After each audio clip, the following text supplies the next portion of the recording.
News नवरा बायकोमध्ये कुणी बोलू नये असा टोला नवनीत राणा यांनी बावनकुळे यांना लगावलेला आहे। रवी राणा त्यांच्या मर्जीनुसार भाजपमध्ये प्रवेश करण्याबाबत निर्णय घेतील असंही त्यांनी म्हटलंय।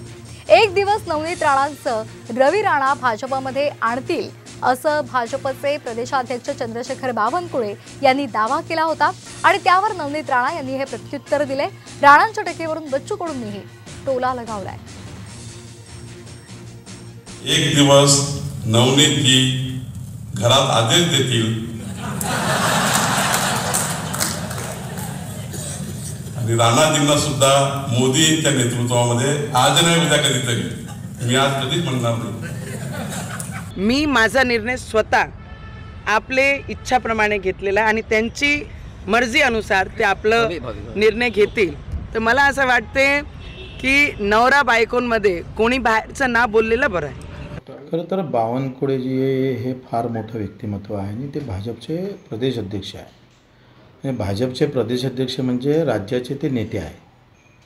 म्हणजे आपण जर पाहिलं देवेंद्र फडणवीस हे राज्याचे नेते नाही आहे, भाजपचे नेते आहे सध्या बावनकुळे। आणि असं असताना त्यांचं बाईट मी ऐकलं नवनीतजी राणाचं का आमच्या नवरा बायकामध्ये बाहेरच्यांनी बोलू नये। भाजपचा प्रदेश अध्यक्ष बाहेरचा होतोय, किती केवळवाणी प्रकार आहे हा।